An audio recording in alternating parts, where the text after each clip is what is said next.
Cuando la iglesia decide permitirse que el Espíritu Santo te use y usted salga de esa puerta, usted va a ver el poder de Dios siendo manifiesto. Usted va a ver cómo aquel que estaba muerto puede vivir.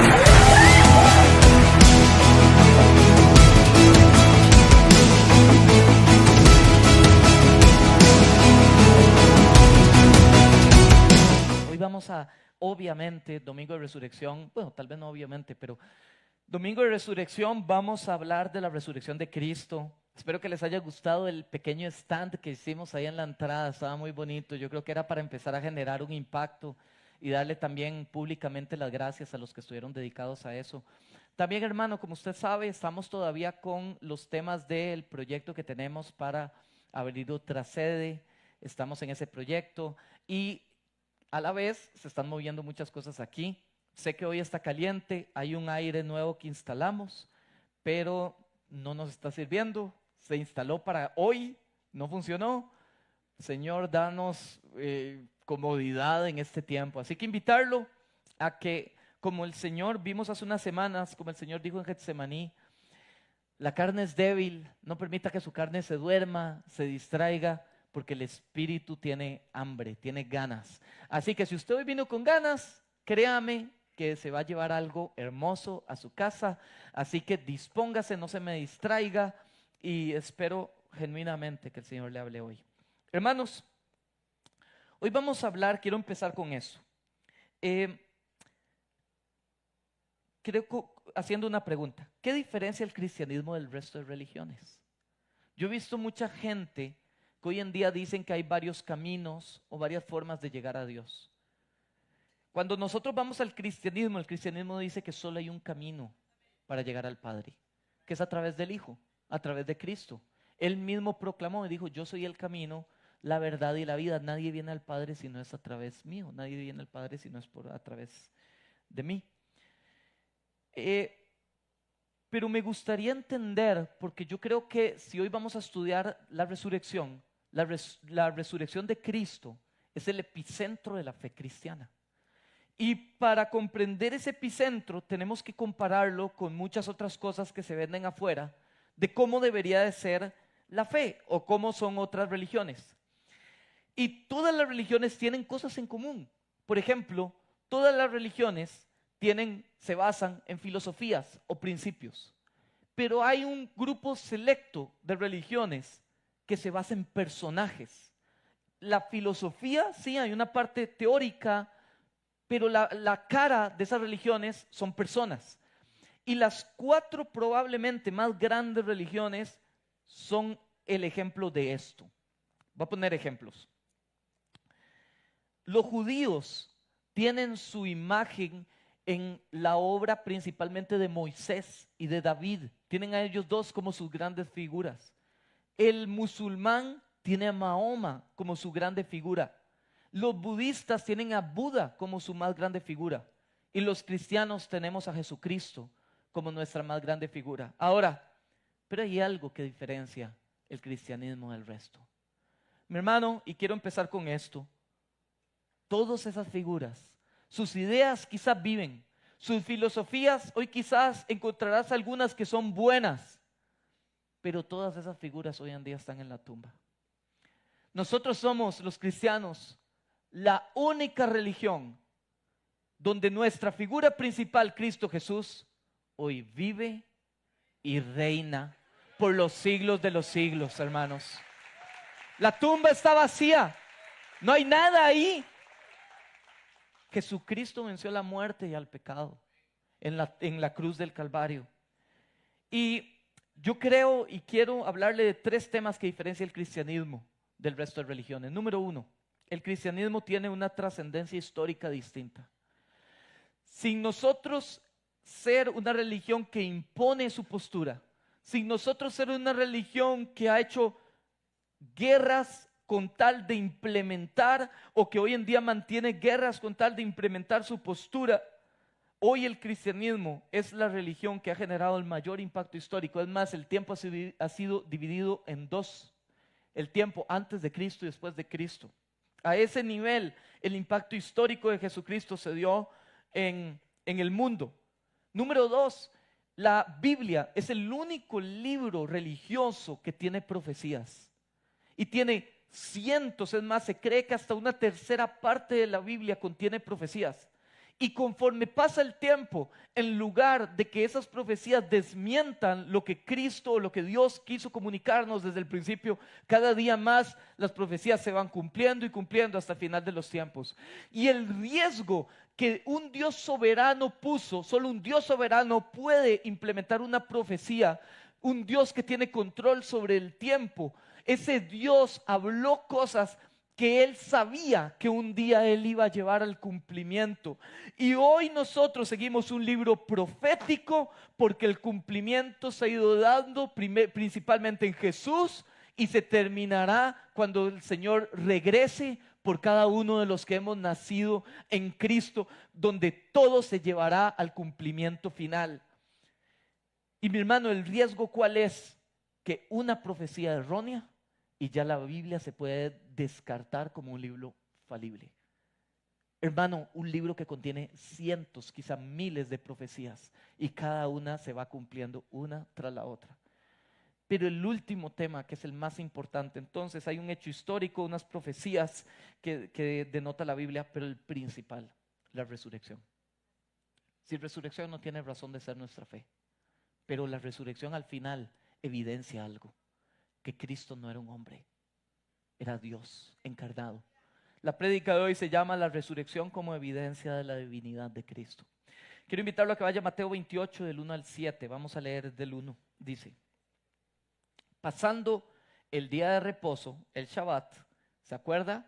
Empezaba el viernes en la tarde, a las 6 de la tarde, 6 de la noche, y terminaba el sábado a las 6 de la noche. Pasando ese día, al amanecer del primer día, del domingo, hoy que celebramos ese acontecimiento, vinieron María Magdalena y la otra María a ver el sepulcro.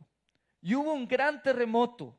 Ese terremoto no fue como el que estudiamos la semana pasada, que fue un producto natural que obviamente sabemos que era producido por el Señor, que partió el velo de arriba abajo, sino un gran terremoto porque un ángel del Señor descendió del cielo y llegando removió la piedra y se sentó sobre ella, su aspecto como de relámpago y vestido blanco como la nieve. Y de miedo de él los guardias temblaron y se quedaron como muertos, se desmayaron. Mas el ángel respondiendo dijo a las mujeres: no temáis vosotras, porque yo sé que buscáis a Jesús, el que fue crucificado, y no está aquí, pues ha resucitado. Quiero invitarlo a que subraye lo que sigue. Como dijo. Acuérdese de eso. Y sigue el texto, y esto también es fundamental. Vengan, venid, ved el lugar donde fue puesto el Señor. E id pronto y decid a sus discípulos que ha resucitado de los muertos. Y he aquí va delante de vosotros a Galilea, allí le veréis, y aquí os lo he dicho. Vayamos al contexto, hermanos. El Señor muere en su cuerpo físico y entra en una tumba donde José de Arimatea presta esa tumba nueva para que se ubicara el cuerpo del Señor. Y creo que lo que se acuerda que los principales detractores del Señor, los religiosos de la época, intentaron de hacer fue que ellos odiaban tanto al Señor que ellos estaban hasta incluso post su crucifixión, estaban viendo a ver cómo hacían para que esos cristianos no se levantaran.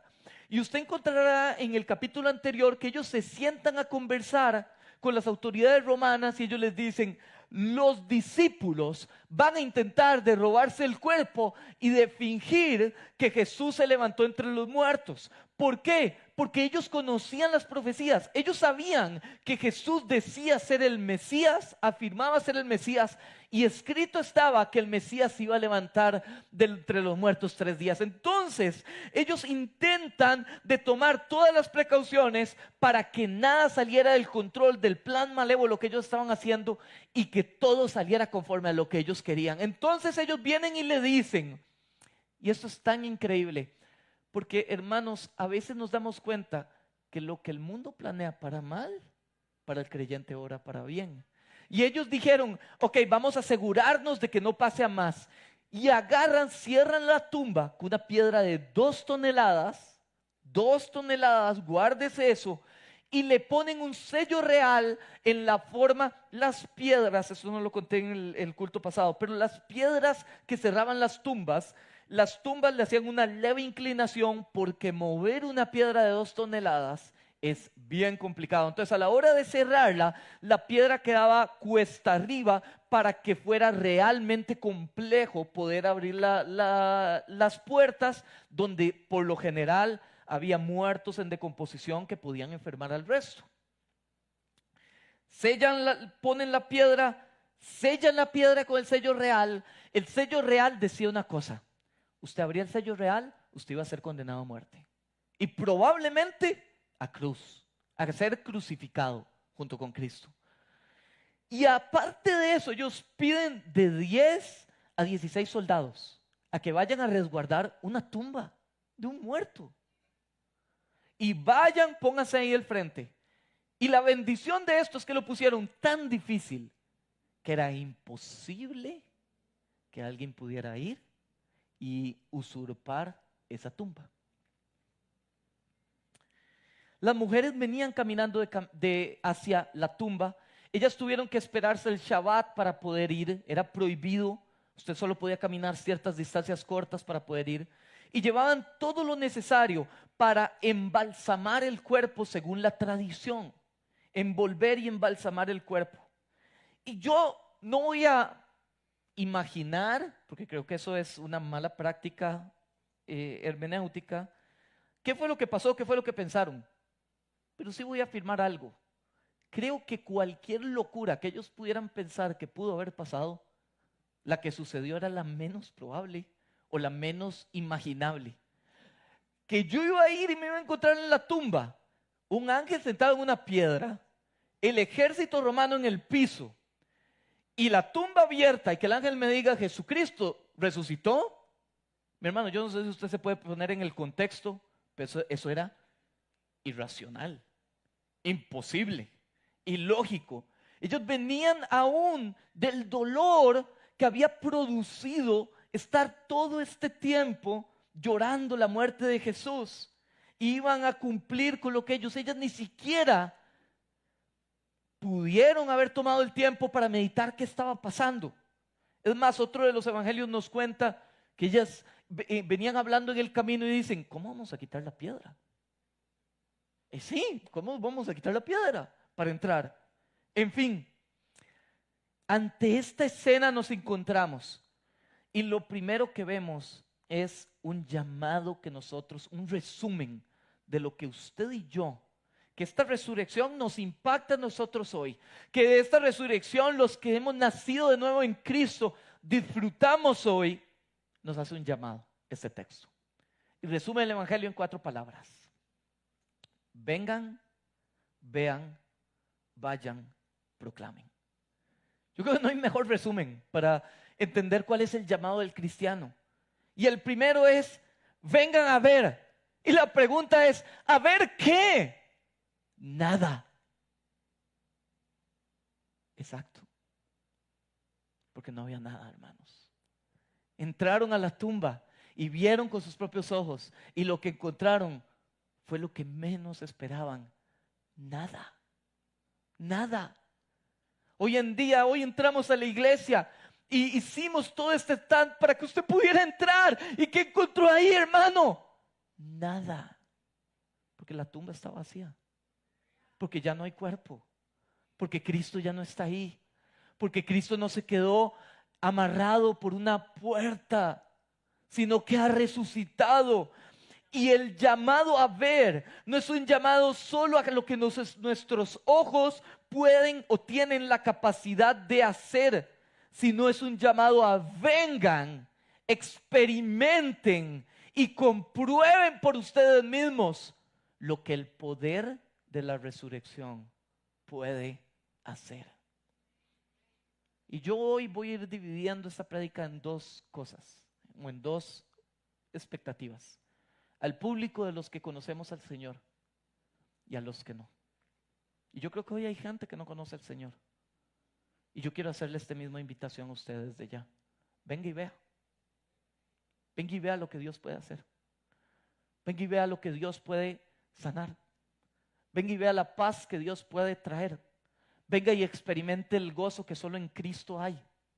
Venga y vea lo que Cristo puede hacer. Venga y vea el propósito de su vida. Usted se ha preguntado para qué fui creado. Venga y vea. Venga y vea lo que solo Dios puede hacer. Venga y experimente el poder de Dios de primera mano. Pero para los que conocemos al Señor, nuestro llamado es vaya y proclame. Vaya y anuncie. A los que le conocen, vayan y anuncien. Esta es la gran comisión. Por tanto, id, salgamos a las naciones, id a las naciones y proclamemos la obra de lo que el Señor ha hecho. Vayamos a anunciar lo que Dios hizo en nuestras vidas. Hagamos discípulos a las naciones, bautizándolos en el nombre del Padre, del Hijo y del Espíritu Santo. Esa es nuestra responsabilidad, ir y anunciar, porque hermano, nadie puede entrar y ver y experimentar y conocer el poder de primera mano sin salir y anunciar la gloria de lo que acabo de ver. Y estas mujeres no tenían buena teología. Acababan de darse cuenta qué era lo que estaba pasando y cómo estaba pasando. Para ellas esto era súper reciente, pero ellas, sin tener toda la teología, vieron el poder. Y el llamado al ver el poder es, vayan y anuncien esto. Porque a veces ponemos muchas excusas de por qué no vamos y predicamos el evangelio. No tengo suficiente palabra, no sé tanto, o necesito crecer, o necesito discipulado. Usted no necesita discipulado, usted necesita saber esto, hermano. Entraste muerto.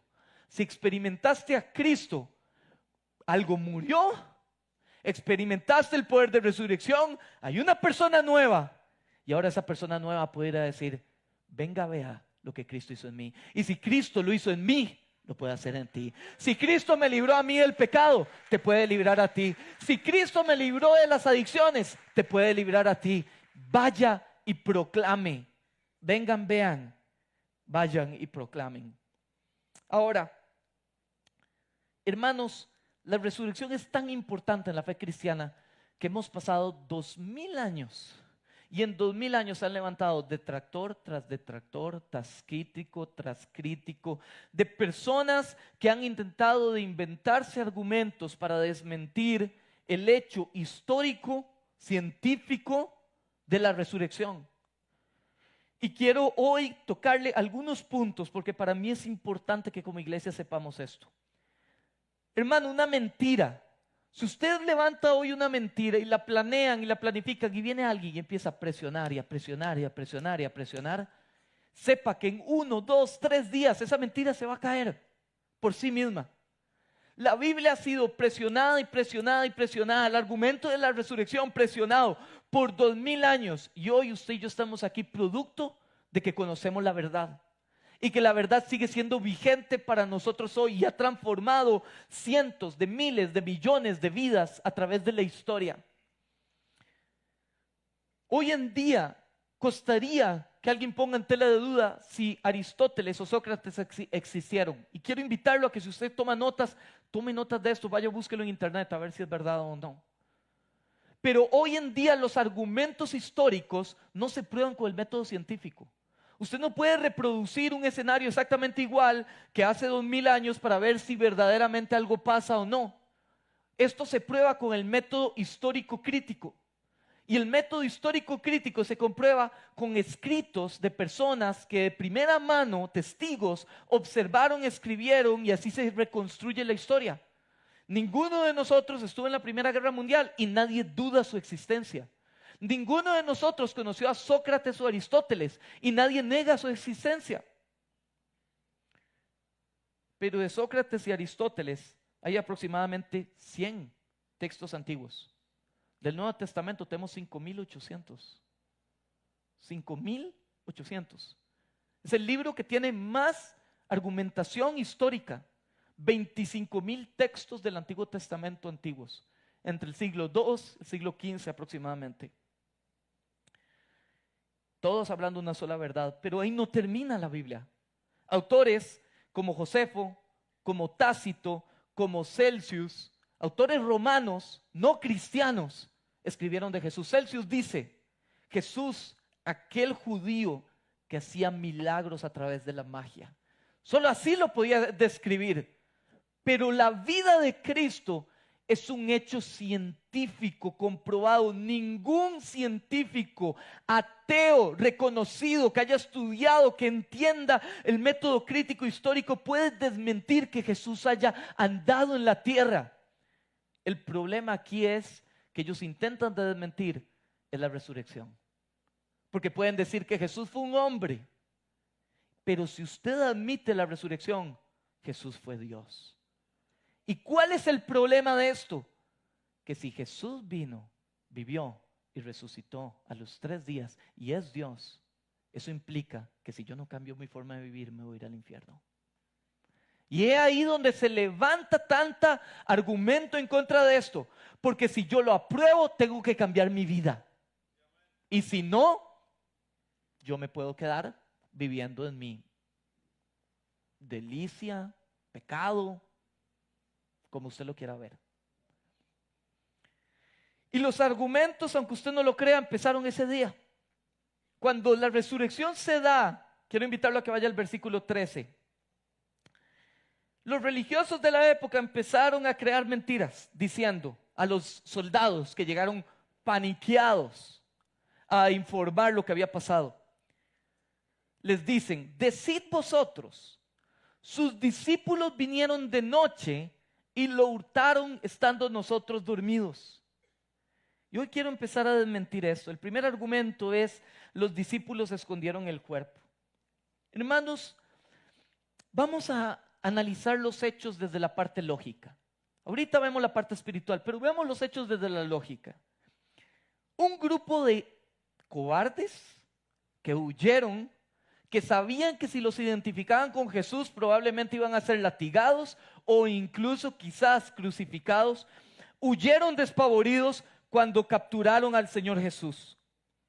Ese grupo de cobardes que estaba históricamente comprobado, lejos de la zona donde Jesús murió, tuvieron que haberse armado en 3 días de valor, haber organizado un pequeño ejército, haber ido, derrotado a soldados preparados, 16 soldados preparados contra 11 pescadores, haber tenido la fuerza suficiente para mover una piedra de 2 toneladas, haber quitado y preservado la vida de estos soldados y que estos soldados pudiesen después ir a hablar de esta mentira y decir estamos muertos, si estábamos dormidos y se robaron la piedra. ¿Usted sabe el ruido que puede producir una piedra de 2 toneladas para despertar un grupo de 16 soldados? Digamos que sucedió. Pensemos que tal vez lógicamente esto pudo haber pasado. Dormidos.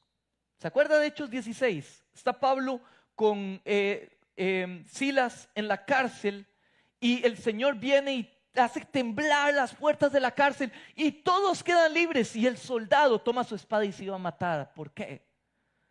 Porque si él no se mataba, él iba a terminar crucificado. Un soldado dormido en su trabajo iba a terminar crucificado. Se durmieron en su trabajo. Eso implicaba muerte para los 16 soldados. Iban a decir eso ellos. Y la pregunta más ilógica, ahí es donde empiezan las mentiras. Si estaban dormidos los 16, ¿cómo se dieron cuenta que fueron los discípulos que vinieron y se robaron el cuerpo? ¿Qué? ¿Acaso usted tiene una lógica ahí mientras está dormido? Yo no sé usted, hermano, yo caigo y caigo. Y al día siguiente abro los ojos y es otro día. Yo no me doy cuenta de nada. Y es más, y para los que dormimos pesado, hasta puede sonar un escándalo y yo no me levanté. Ellos sí tenían esa capacidad. Segundo argumento, los judíos lo escondieron. La primera pregunta que yo haría es ¿por qué? ¿Por qué los judíos lo irían a esconder? Y lo segundo, vemos históricamente el libro de Hechos que Pedro empieza a predicar y miles se van al cristianismo y ellos empiezan a desesperar a ver cómo paran ese movimiento, y detener ese movimiento hubiera sido tan fácil como, hey, ustedes siguen a un Cristo resucitado, aquí está el cuerpo. ¿Por qué van a seguir a este Cristo? Esta es la prueba, no hay nada que decir, no hay nada que hacer. Pero no lo hicieron tampoco cuando la iglesia avanzaba. El tercer argumento es que manipuló Jesús a todos para fingir. La pregunta es, ¿cómo los habrá manipulado? ¿Con qué dinero los compró? ¿Con qué poder político pudo usar? ¿O qué les pudo haber ofrecido mejor que el César o que el gobernador de la época? Este argumento dice que Jesús se tomó una droga para fingir su muerte. O sea que pasó los flagelos, pasó la lanza atravesándolo, la corona de espinos, el caminar hasta ahí, él fue crucificado, la droga lo sedó, él quedó medio dormido, lo metieron a la tumba, se levantó dormido, y aquí vienen dos grandes problemas. Número uno, si eso hubiese pasado, Jesús estaría en cuidados intensivos. Y dos, ¿cómo Jesús movió la piedra para salir? ¿Está conmigo, hermano? Tercer argumento. Se equivocaron de tumba. En serio, esto existe. Entonces las mujeres, los soldados se equivocaron de tumba y lo metieron a Jesús donde no era. Las mujeres se equivocaron de tumba y llegaron a la misma tumba donde estaban los soldados ahí, porque claro, era muy común, ¿verdad? Y entiéndame el sarcasmo, que hubiese 16 soldados detrás de todas las tumbas en esa época. Luego las mujeres fueron a anunciarlo, los discípulos se equivocaron de tumba y llegaron a la misma tumba, y luego fueron donde José de Arimatea, y José de Arimatea fue y se equivocó de tumba, y llegó y vio y no dijo, mira, esta no es mi tumba, la que yo compré, vi con mis ojos y pagué, sino que esta es otra tumba que pensé que era mi tumba. Argumento número 5, todos alucinaron. Hermano, vea, yo sé que hay un tema de que alguien pueda alucinar, y es más, creo que la alucinación va muy alineada al tema demoníaco. Pero yo no conozco ningún escenario donde 16 o 12 o 11 o los que sean personas alucinaron y alucinaron lo mismo y testificaron de lo mismo. Eso no existe. Científica, psicológicamente, eso no existe. Pero aquí viene el más fuerte de todos. Esos 11 hombres, todos, dieron su vida por lo que ellos daban un hecho de que era verdad. Estos hombres murieron muertes horribles, cada uno detrás del otro. Crucificado, algunos les arrancaron la piel, arrastrado por un caballo hasta su muerte, decapitados, torturados.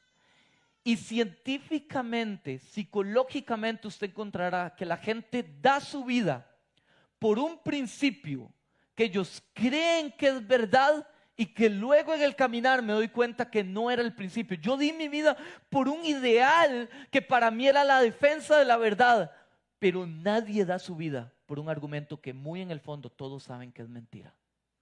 Y todavía aún más fuerte, uno pudo haberse vuelto loco y ese estaba loco y dio su vida por una mentira, pero todos, el 100% de ellos. Es más, hermanos, el único que no dio su vida fue Juan. Y históricamente, Juan se intentó de hervir vivo en aceite. Y mientras hervía, el Espíritu de Dios lo cuidó y Juan seguía proclamando las verdades. Juan lo sacaron de ahí, tomó cosa mortífera, veneno, y el veneno no lo mató. Y por eso es que Juan termina en Patmos, porque Dios tenía un propósito con él. Y el propósito era que Juan escribiera cómo iba a regresar el Rey Jesús a gobernar para siempre. Ese era el propósito que Dios tenía. Pero Juan incluso estuvo solo 2 años y 2 años después el gobernador muere y hoy en día se piensa o hay mayor argumento que Juan terminó sus días predicando en la iglesia donde él era pastor en Éfeso. Así terminó este hombre. Pero no solo estos 11 hombres dieron su vida por algo que ellos aseguraban ver. Es más, históricamente se cree que muchas de las familias de los apóstoles dieron también su vida. Ellos sacrificaron sus vidas y sus familias.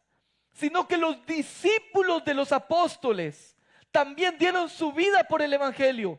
Pablo dio su vida por el evangelio. Esteban dio su vida por el evangelio. Matías dio su vida por el evangelio, que fue reclutado más adelante.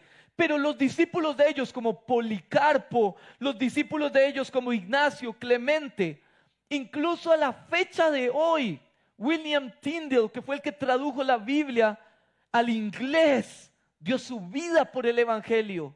Y hoy hay gente que está dando su vida por el evangelio. Hoy hay gente muriendo en Siria. Hoy hay gente muriendo en Afganistán. Hoy hay gente muriendo en Latinoamérica, en Colombia. Hay lugares donde persiguen y matan a los cristianos por haberse hecho protestante.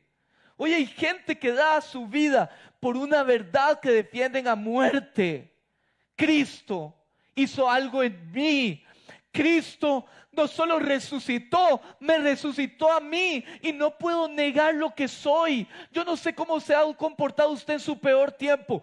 Yo me acuerdo una de mis peores pruebas en mi vida y en esa prueba yo dolido con Dios decía, ¿qué voy a hacer?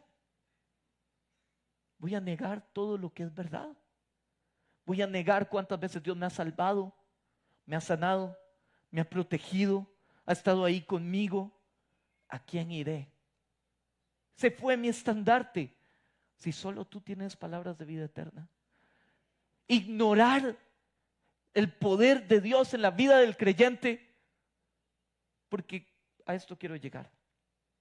Los que vieron a Cristo resucitado, experimentaron a Cristo resucitado.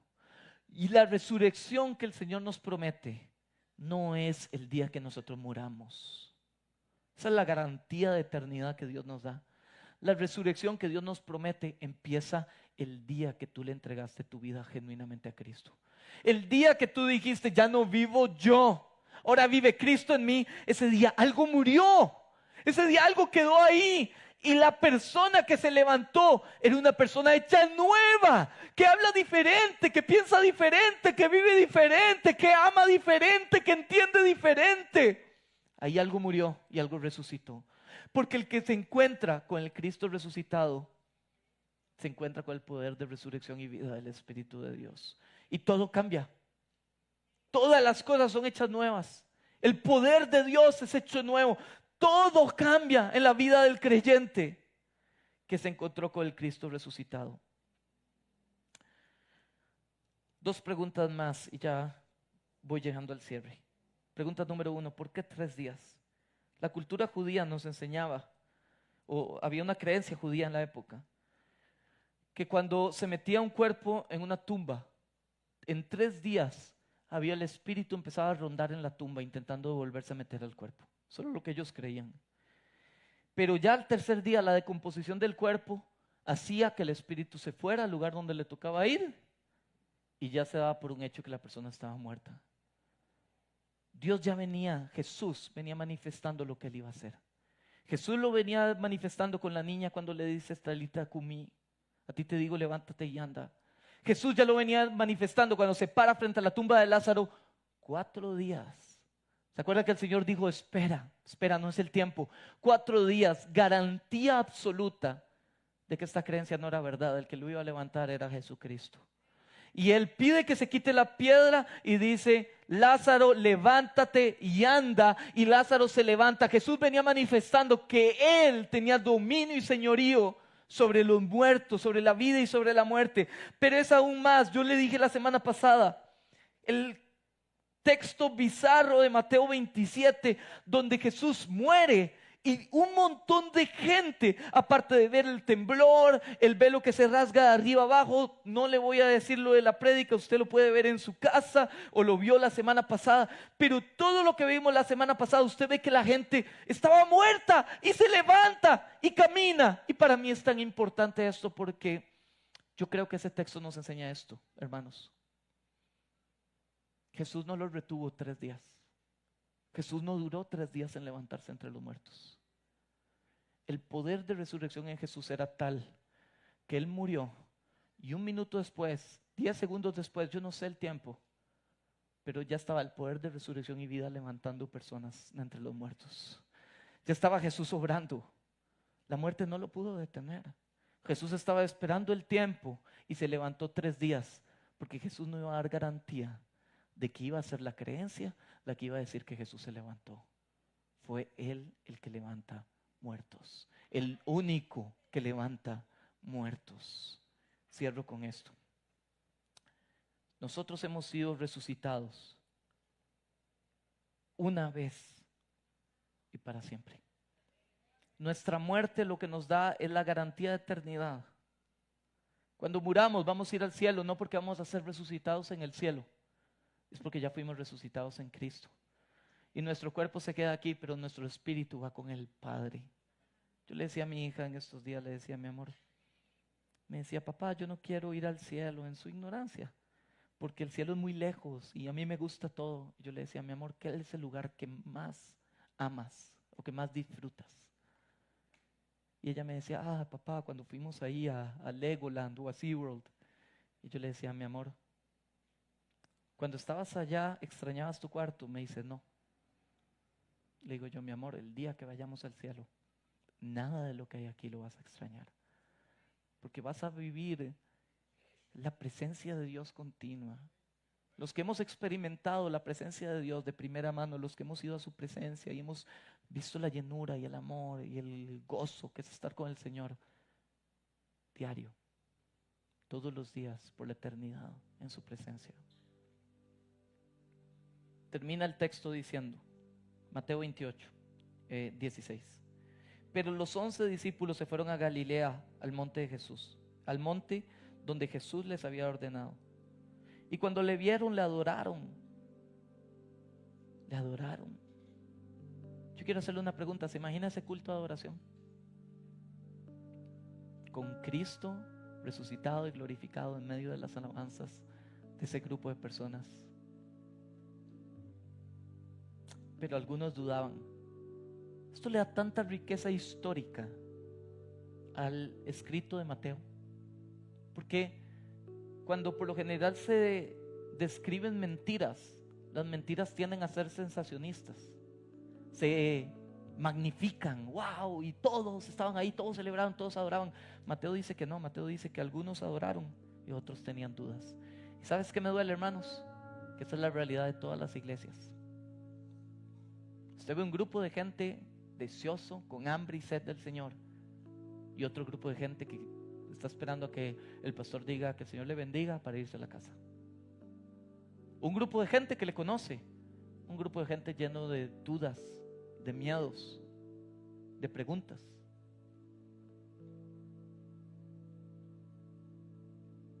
Y Jesús se acercó y les habló diciendo, escuche esto, toda potestad me es dada en el cielo y en la tierra. Por lo tanto, id y haced discípulos a las naciones. Y el énfasis, yo lo dije el culto pasado, el énfasis no es ir, el énfasis es hacer discípulos. Y lo que el texto me enseña es que conforme yo voy haciendo discípulos. Esos son los verbos en el hebreo, es mientras voy caminando voy haciendo discípulos. O sea, lo que me invita es que nuestra responsabilidad es hacer discípulos donde yo quiera que vaya. En tu trabajo Dios te puso porque Dios quiere levantar un ministerio con vos. En tu carrera Dios te puso porque Dios quiere levantar un ministerio con vos. Y tal vez usted me dirá, yo no estoy listo. Si la Biblia me dice, ven, ve y proclama, vaya y proclame, mi hermano, usted está listo, porque el poder de resurrección y vida está en usted. Si el poder de resurrección y vida está en usted, usted está listo. Y cuando usted hable, usted va a encontrar que hay una autoridad. Sobre él fue puesta toda autoridad. Usted y yo no tenemos autoridad. Usted y yo no somos nada, pero tenemos la bendición de esto.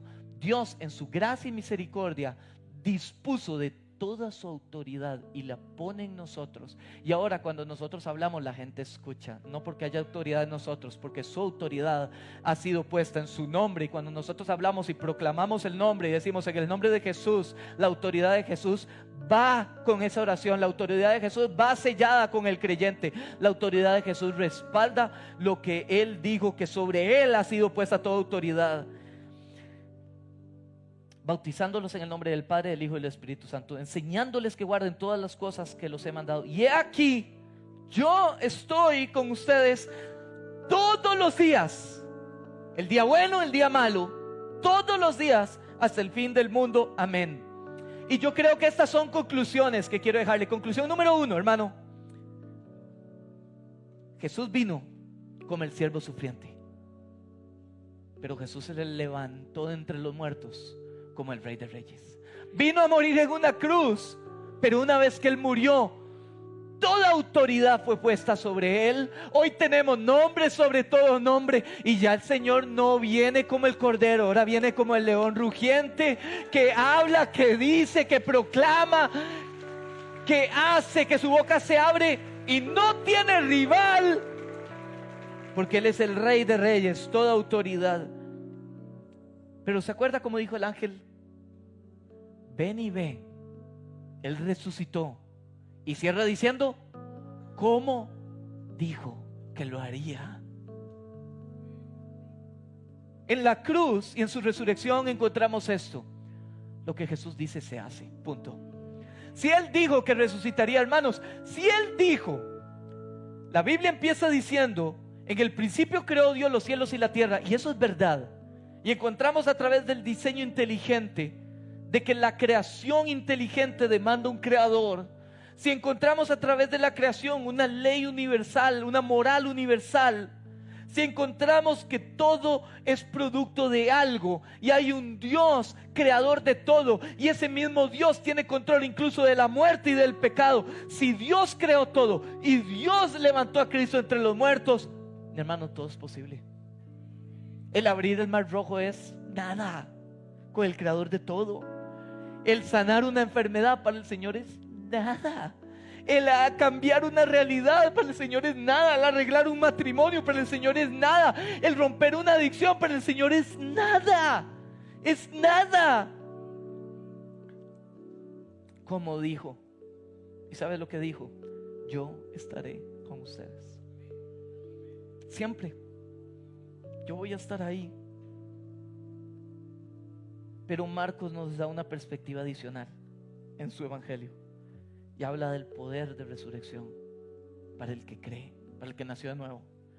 Marcos 16, 17 y 18 dice: y estas señales seguirán a los que creen. En mi nombre echarán fuera demonios, hablarán nuevas lenguas, tomarán en las manos serpientes, y si bebieran cosa mortífera no les hará daño. ¿Usted se acuerda lo que le conté de la historia de Juan? Este era Juan viviendo, entendiendo que ese era el poder que el Señor había dejado. No les hará daño. Sobre los enfermos pondrán sus manos y sanarán. Para el creyente, yo quiero cerrar con esto: ¿caminas en el poder de resurrección y vida? O en un cristianismo de título. Es lo mismo si fueras cristiano, una persona moral. Si fueras cristiano, fueras una persona buena simplemente. Decía un pastor, no busqué la cita ahora, se me volvió a olvidar, pero lo anoté aquí, después les doy la cita. Él se estaba quedando sin voz. Él murió de un cáncer, creo, en la garganta, o de algo en la garganta. Y cuando él estaba un día predicando, él estaba hablando de salvación, un domingo de resurrección, y él se quedó sin voz y empezó a escribir una nota que le dio a su hija, y dice lo siguiente: estoy triste por no poder gritar las bendiciones de la salvación y la resurrección, pero es más triste poder gritarlas y no hacerlo. Se lo repito, hermano: es triste no poder gritar las bendiciones de la salvación y la resurrección, pero más triste es poder hacerlo y no querer hacerlo. Yo quiero hacerte una invitación hoy. Vamos a hacer una testificación pública, porque yo creo que hoy llegó gente que no conoce al Señor. La Biblia dice que en su nombre tomaremos cosa mortífera y no nos hará daño. Experimentaremos milagros, veremos sanidades, veremos prodigios, veremos la protección divina de Dios, hablaremos nuevas lenguas y echaremos fuera demonios. Esa es la promesa que el Señor nos da. Yo quiero hacerle una pregunta a usted. Si de primera mano, a través de alguien, o usted para con alguien, ha experimentado uno de estos, yo quiero invitarle a que se ponga en pie y testifique. Póngase en pie. Si usted ha hablado de nuevas lenguas, ha experimentado sanidad sobrenatural, ha tomado cosa mortífera, muy pocos, hermanos, porque yo les soy sincero, en el culto pasado éramos el 95% que hemos visto a alguien que vino con un demonio y salió fuera, que vimos a alguien que llegó enfermo y salió sano, que hemos experimentado el poder sobrenatural en nuestras vidas o nosotros con alguien. Y para todos los que estamos testificando, si usted no tiene la capacidad hoy, no puede decir yo no he testificado eso, yo quiero decirle, ese es el poder de resurrección y vida. Y yo quiero invitarlo a que abra sus ojos y vea a su alrededor. No somos 2 o 3, somos cientos aquí que hemos visto el poder sobrenatural de Dios en nuestras vidas, que hemos visto la autoridad de Dios operando en nuestras vidas espirituales. Y yo quiero invitarte, vaya y testifique para que usted también sea testigo de esto. Vaya y testifique, vaya y proclame el evangelio, vaya y dispóngase y sepa que la mano del Dios Todopoderoso lo acompañará a usted. ¿Puede sentarse una vez más? Cierro con esto. Para los que hoy vienen por primera vez, los que no conocen al Señor, te hago un mega resumen de lo que hizo Jesús en la cruz. Romanos dice, porque la paga del pecado es muerte, mas el regalo de Dios es vida eterna en Jesús. Todos los que hemos pecado merecemos muerte. Todos los que hemos pecado merecemos muerte delante de un Dios santo y merecemos cruz. Y un día nosotros nos presentamos delante de un juez y el juez nos va a decir a nosotros, culpable, pecaste, mereces cruz. Pero ese mismo día se aparece uno que nunca pecó, el único que nunca pecó, y ese se pone entre nosotros y el juez y nos dice, yo pago lo que él debe y que él reciba lo que yo merezco. Y nosotros evitamos la cruz porque él tomó nuestro lugar y nosotros recibimos las bendiciones del Padre, lo que él merecía por él caminar en rectitud. Ese es el evangelio. Lo único que necesitas es fe y aceptar la gracia. Y yo te invito, abre tus brazos a la gracia. Yo no te puedo prometer una vida perfecta, porque el caminar en el evangelio es difícil. Vas a recibir persecución, vas a recibir burlas, vas a recibir críticas, vas a recibir quejas, vas a estar ahí siempre observado, siempre criticado. Pero ¿sabes qué sí te puedo decir? En medio de esas críticas, la paz de Dios va a estar. En medio del peor problema, la paz de Dios está. En medio de la tristeza más grande, el gozo del Señor está contigo. La promesa de la protección de Dios está contigo día y noche. El propósito de tu vida está en hacer lo que Cristo te llamó a hacer. Estar en el lugar donde Cristo te llamó a estar. Y conforme camines, experimentarás la victoria que hay del poder de resurrección que hoy habita en aquel que dice que Cristo es su Señor y su Salvador y vive para Él.